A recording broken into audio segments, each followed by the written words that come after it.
Salut à tous. Aujourd'hui, je ne vais pas parler d'un peuple en particulier. Je vais changer après les Mongols, après les Francs et avant les Vikings, parce que hier soir j'ai écrit un texte sur les Vikings et puis on m'a conseillé un autre sujet euh, qui est également très intéressant et qui m'emballe depuis un moment. C'est quelque chose qui m'a toujours parlé. Donc je vais parler de plusieurs peuples cette fois-ci qui se sont connectés à une époque assez lointaine et jusqu'à il n'y a pas si longtemps, probablement comme aucun peuple ne l'a fait, surtout d'une telle ampleur, une connexion d'une telle ampleur. Je vais d'abord vous raconter ma vie. Voilà. Alors, ma vie, c'est qu'il y a une quinzaine d'années, avant que je devienne journaliste sportif, euh, j'ai travaillé à la Samaritaine. Donc, pour ceux qui ne connaissent pas la Samaritaine, c'est un grand magasin avec une façade art déco et des escaliers protégés qui donne sur la Seine, à Paris, et sur le Pont Neuf, le plus vieux pont de Paris, comme son nom l'indique. Et j'y ai travaillé, pas pour vendre des maillots de bain, mais pour garder les portes. Donc on était aux portes. En gros, j'étais planton, j'étais le mec, le gars pas commode en, en costard, qui reste aux portes et qui contrôle les sacs quand ils sonnent. Voilà. Bon, on n'avait pas plus de pouvoir que ça, hein. C'est-à-dire on n'était pas censé arrêter les voleurs. Hein. Il y avait des gens en civil dans le magasin qui circulaient et on avait un toki et quand il y avait quand il y avait un mec qui courait, ben, il fallait appeler la brigade et c'était eux qui s'en chargeaient. Bon, on les repérait aussi parce que c'était deux malabars qui se baladaient côte à côte. Voilà, peu importe. Et donc, à cette époque-là, notre boulot consistait à passer de porte à porte. Donc la Samaritaine, il y a 5 étages et il y avait plein de portes au rez-de-chaussée et au sous-sol. Et donc, on ne restait pas toute la journée à une porte. Hein. Ils avaient quand même un peu pitié de nous. Et donc, on passait de porte à porte comme ça. Donc, c'était toutes les heures, ou parfois, quand on n'avait pas de chance, toutes les 2 heures. Et comme pour tout, il y avait des bonnes portes et il y avait des mauvaises portes. Il y avait des portes très sympas qui donnaient sur la Seine. Et en même temps, c'était des portes où il y avait beaucoup de passages. Donc, on s'ennuyait pas. Par contre, on était rincés. Et il y avait d'autres portes, où il y avait des portes qui donnaient sur la porte de Rivoli, c'est pareil, il y avait du passage un peu moins, mais il y avait du passage quand même. Et puis il y avait des portes où il se passait rien, où il y avait personne qui passait, notamment au sous-sol, il y avait une porte qui donnait sur le parking.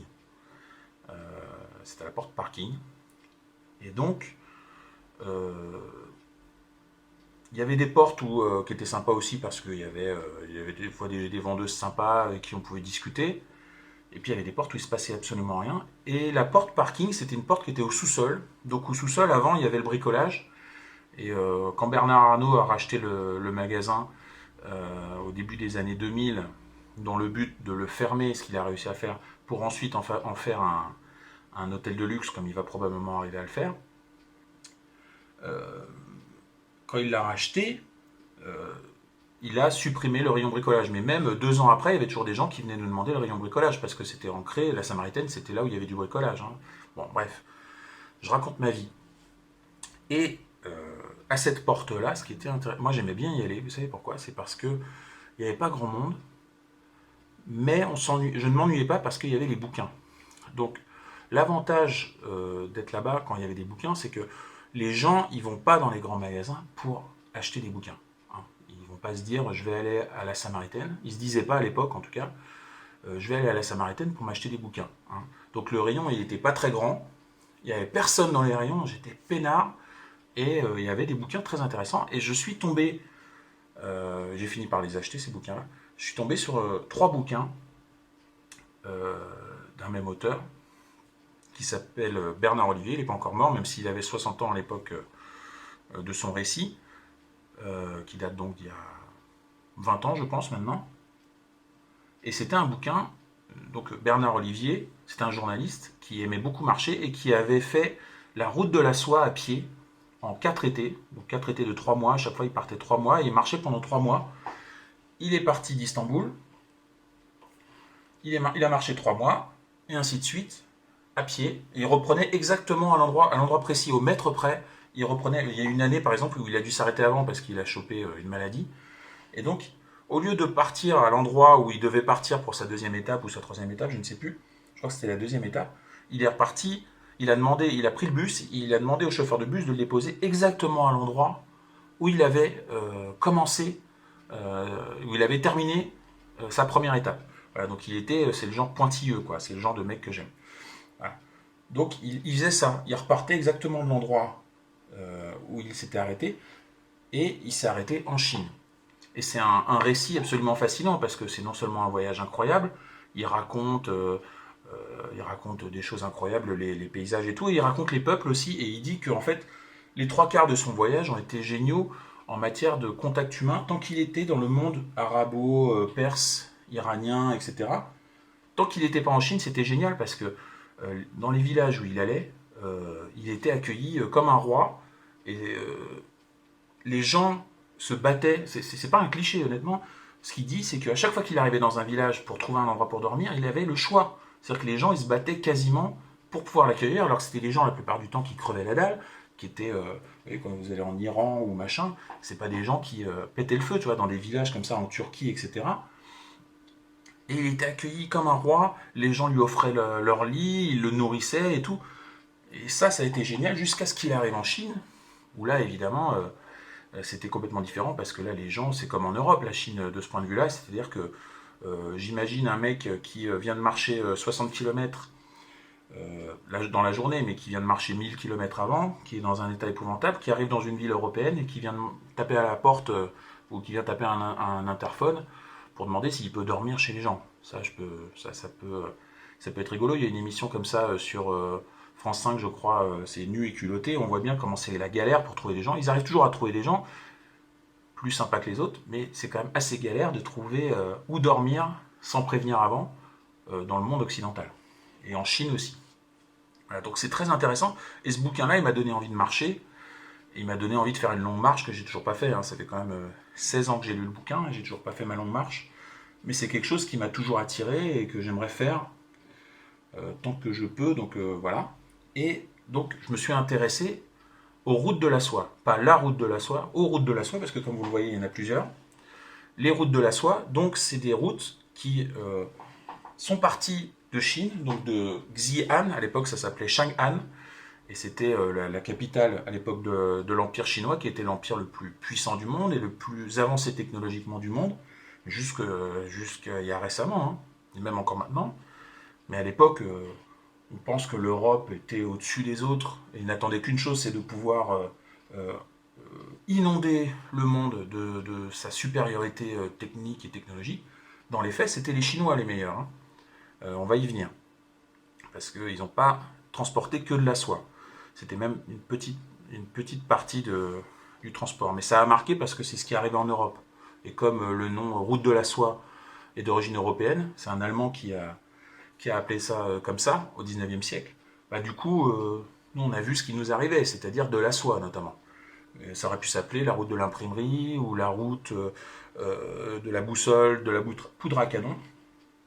Et donc au départ, on a trouvé des traces, les premières traces de commerce dans cette zone-là datent de moins 2000 avant Jésus-Christ, mais le départ officiel de la route de la soie date du 2e siècle avant Jésus-Christ, de Chine. Donc il y avait un empereur de la dynastie des Han qui s'appelait Woody et qui n'a rien à voir avec le jouet de Pixar, qui était aux prises avec les barbares, avec des nomades qui venaient faire chier les Chinois, le puissant empire chinois. Et donc il a envoyé un général explorer les routes à l'ouest pour voir, parce qu'il avait entendu parler de certains peuples qui habitaient à l'Occident, et donc il cherchait des alliés tout simplement. Donc il lui a dit tu vas aller dans les montagnes là-bas et tu vas explorer les routes et voir ce qu'il y a comme peuple pour voir si on peut pas essayer de trouver des gens pour nous aider parce que c'est la merde. Voilà. Donc le fameux général qui s'appelait Zhang Qian est parti en moins 138. Il est parti 12 ans hein, parce que les voyages à l'époque c'était il fallait prendre un sacré congé pour partir en voyage. Donc là pour le coup c'était pour le travail, donc il avait le droit. Il est parti 12 ans, il a exploré toutes les routes. Voilà. Et il est revenu avec un catalogue de routes très intéressant. L'empereur, c'était toujours le même, il a eu de la chance. Et il lui a dit, voilà, on peut passer par là, ça a l'air intéressant, il y a des gens qui ont des pépettes là, il y a des commerçants, des tribus qui cherchent à nous vendre des trucs. Donc on pourrait essayer de... Ça va peut-être pas être des alliés, par contre, on peut commercer avec eux. Et donc ça a commencé à ce moment-là. Il y a eu deux grosses périodes. Il y a eu cette période-là, et puis il y a eu la période sous les Tang aussi, qui n'était pas connue pour leur jus de fruits, mais parce que c'était une puissante dynastie qui a duré 3 siècles. Et ça a duré jusqu'au 15e siècle. On va revenir aux raisons plus tard. A priori, c'est après notamment la chute de l'Empire mongol, la dislocation de l'Empire mongol. Donc, ça a marché notamment parce qu'à l'autre bout de la ligne, à l'époque, il y avait l'Empire romain. Vous voyez, l'Empire romain qui était encore, qui maîtrisait toute la Méditerranée, puis qui ensuite s'est écroulé. Le côté ouest de l'Empire romain s'est écroulé puisque l'Empire romain était tellement puissant, était tellement étendu jusqu'au Moyen-Orient, qu'ils ont décidé de le diviser en deux. Il y a la partie ouest que nous on connaît, qui nous concernait, qui était dirigée par Rome, l'Empire romain d'Occident, et l'Empire romain d'Orient, qui lui était dirigé de Byzance, d'où le nom qu'il a acquis, c'est-à-dire l'Empire byzantin. Byzance qui est devenu Constantinople ensuite, quand un des empereurs byzantins l'a nommé de son nom, il s'appelait Constantin, donc il l'a appelé Constantinople, logiquement. Voilà. Et donc, à la chute de l'Empire romain d'Occident, suite aux invasions barbares, ils les appelaient comme ça, les invasions des Germains, les invasions des musulmans en Espagne, etc., il est resté que l'Empire byzantin, qui était donc basé dans la future Istanbul et Constantinople. En Grèce, d'ailleurs c'était un empire plutôt grec que romain, c'était de langue grecque, et avec également les Arabes qui étaient ici, notamment en Syrie, la Syrie qui était beaucoup plus étendue que maintenant. Hein. C'était la Syrie qui était notamment étendue sur une partie de la Turquie, et donc ça allait jusque-là.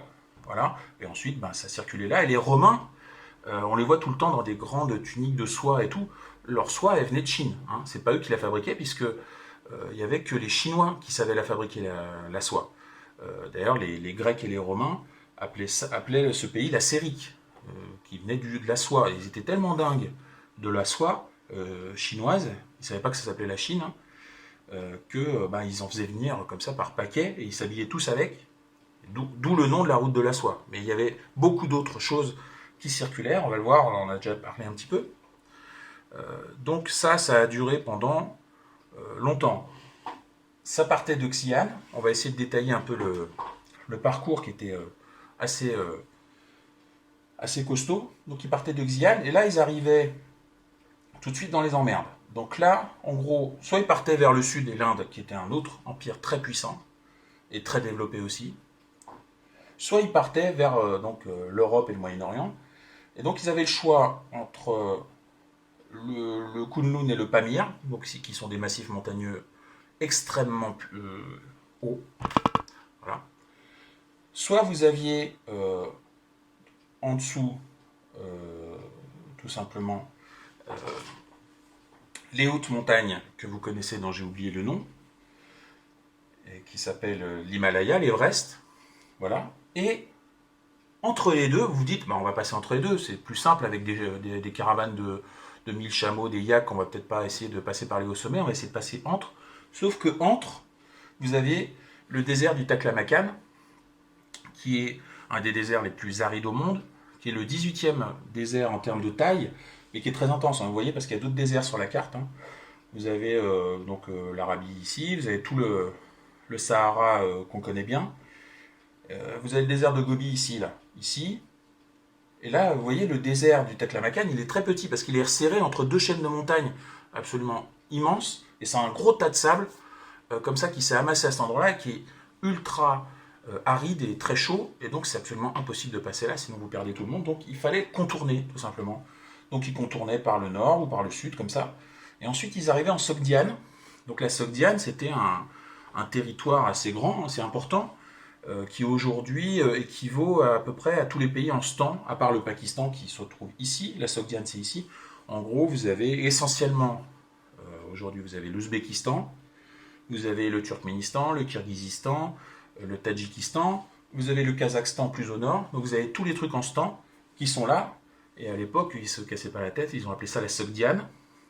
Le peuple, c'était les Sogdiens, donc c'était des anciens nomades qui se sont installés là, et qui ont installé plein de comptoirs et des caravansérails, c'est-à-dire des endroits dont il reste certaines traces. Caravansérail, j'ai appris ce mot en lisant le bouquin de Bernard Olivier, puisque lui, en fait, sur la route qu'il a employée, il cherchait tous les caravansérails encore debout. Caravansérail, c'était des endroits où en fait on venait, on s'installait, on dormait, on faisait reposer les bêtes, et on commerçait aussi. Et donc c'est des endroits, il en reste quelques-uns encore debout, plus ou moins importants. Et ça doit être fascinant d'en voir un parce que c'est des trucs qui ont 2000 ans ou 1000 ans. Bon. Et ce qui est fou, c'est que ce soit encore debout. Et donc il y en a sur toute la route comme ça ici, des caravansérails, des endroits, des étapes en fait, pour les animaux et pour les hommes et les femmes, s'il y en avait. J'espère pas pour elles parce que ça devait être galère. Et donc ensuite, ils passaient par la Perse, le nord de l'Arabie, et ils arrivaient dans le Moyen-Orient, où là ensuite ça se diffusait en Europe. Voilà. Donc c'était un voyage qui faisait à peu près, qui faisait au moins un an. Donc il coûtait très cher, mais on n'avait pas les moyens de faire autrement. Hein. Il n'y avait pas encore des bateaux capables, même s'il y avait des voies aussi des voies par mer, mais ça marchait extrêmement fort. Et donc on a vu que les Européens avaient diffusé notamment les idées et surtout des religions, puisqu'ils n'ont pas seulement diffusé le bouddhisme, ils ont surtout diffusé, parce que le bouddhisme c'était quand même embryonnaire, hein, mais ils ont diffusé par exemple le christianisme, notamment ici. Ici, il y avait, notamment en Perse, etc., dans cette zone-là, il y avait une sorte de christianisme qui s'appelait le nestorisme. Euh, C'était un christianisme moyen-oriental, on va dire, qui s'est diffusé en Chine. Vous avez le judaïsme, vous avez l'islam qui s'est diffusé dans ces zones-là, grâce ou à cause, ça dépend si on aime les religions ou pas, à la route de la soie. Il y a la boussole, j'en ai parlé tout à l'heure, la poudre à canon, c'est-à-dire que sans les Chinois et sans les nomades qui ont transporté la poudre à canon en Europe, qui est arrivé à peu près au XVe siècle en Europe, les Européens n'auraient pas de poudre à canon, ils auraient continué à se battre avec des glaives et des couteaux et des boucliers, etc. Euh, on était, si vous voulez, on nous présente vraiment comme même encore à l'époque du Moyen-Âge, on nous présentait comme le phare de l'humanité, on était très en retard, on a dû tout importer. Le meilleur exemple, bon, il y a le papier-monnaie par exemple. Le papier-monnaie, les Chinois, ils l'utilisaient des siècles avant nous. Nous, à l'école, moi, je me rappelle que la première fois qu'on a eu du papier-monnaie, l'ancêtre du papier-monnaie en France, c'est sous la Révolution, avec la signa. C'est-à-dire qu'on piquait les biens des nobles et du clergé, et on le vendait sous forme de papier aux gens. Et ça servait de... Voilà, c'est le premier papier-monnaie officiel qui arrivait en France. En Chine, c'était des siècles avant. Et le mieux, c'était l'imprimerie. L'imprimerie, on nous bassine avec Gutenberg qui l'a créé, en fait, il l'a copié, hein. Il l'a importé au XVe siècle. En Chine, c'est apparu, en tout cas l'ancêtre de l'imprimerie, c'est apparu au IIe siècle avant Jésus-Christ, donc 17 siècles avant l'Europe, et ça s'est étendu notamment grâce aux Mongols. Donc au XIIIe siècle, on en a parlé des Mongols, les Mongols qui étaient ici, hein, qui ont envahi toute l'Asie et qui sont arrivés jusqu'en Europe. Et ils n'ont pas que envahi l'Europe, ils ont aussi aidé à amener, à inspirer les Européens pour inventer l'imprimerie, alors qu'en fait ça faisait 17 siècles que les Chinois imprimaient leurs textes. Mais bon, c'est pas grave, on a quand même inventé l'imprimerie en Europe. Bon, Gutenberg, hein, qui n'était pas français, on a l'impression, mais non, il était allemand. Et ça, bon, les inventeurs allemands, c'est chiant. Voilà. Et donc, dans l'autre sens, comme on a dit, il y avait les religions. Voilà. Les conséquences de cette mondialisation avant l'heure, c'est principalement le fait que, par exemple, ça a incité beaucoup de tribus nomades d'attaquer ces convois. Ça a incité l'Empire mongol aussi à se développer vers l'ouest, puisque c'était intéressant, parce que c'est grâce notamment euh, à, euh, à la route de la soie que les Mongols et toutes ces tribus ont appris qu'il y avait de la richesse ici et de la richesse ici. Et c'est pour ça ils sont partis vers l'Europe pour piquer les richesses, parce que c'était quand même un continent riche, hein, même si on était un peu attardé par rapport aux Chinois et aux Indiens. Mais on était quand même très riche, puisqu'on avait les moyens d'acheter ces objets, la soie, etc. Et donc ça a incité les Mongols à partir là-bas, à envahir la Chine aussi. Donc ça a créé ça. Quand l'empire mongol s'est effondré, on en a parlé, en tout cas il s'est divisé et il s'est dilué dans les peuples qu'il avait lui-même envahis, ce sont les Ottomans qui en ont profité et qui ont embêté un peu le commerce. Ils ont dit, bah non, non, on n'a pas envie. Ils ont voulu trop contrôler.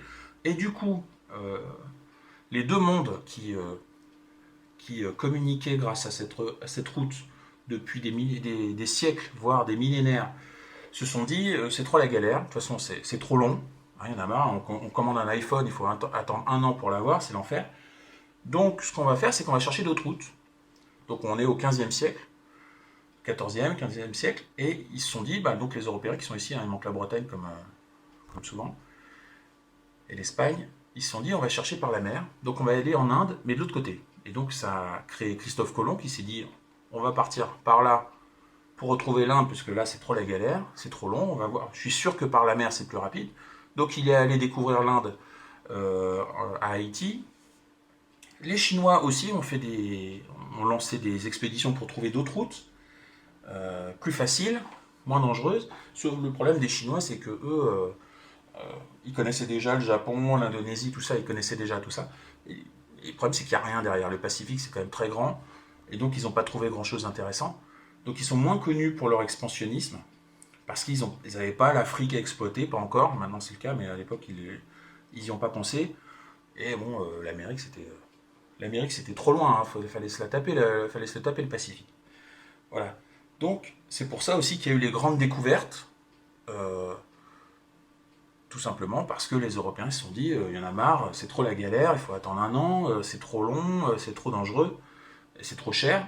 Donc ils ont cherché ailleurs et ils ont plutôt bien réussi. C'est comme ça que c'est cette réussite-là qui les a incités à se développer un peu partout dans le monde. Voilà. Donc c'est cette conséquence-là. Aujourd'hui, apparemment, il y a un projet qui est en cours de nouvelles routes de la soie entre l'Europe et la Chine en passant par la Russie. Parce que les Russes, évidemment, ils veulent pas. S'il y a un gros truc qui rapporte du pognon qui se passe juste en dessous de leur empire, ça, ils vont faire la gueule. Donc ils veulent s'en mêler. Donc c'est des projets d'autoroute, d'oléoduc, etc. Voilà, donc encore maintenant, on sent quand même, enfin, c'est quand même dommage de ne pas en profiter et de faire un peu de pépette, hein, n'est-ce pas? Même si construire des autoroutes alors que dans quelques décennies il n'y aura plus de pétrole, c'est assez paradoxal, mais bon, le commerce n'en est plus à ça. Voilà, j'en ai terminé pour aujourd'hui sur ce sujet passionnant. Je vous remercie de votre attention, je vous souhaite un bon week-end et je vous dis à bientôt.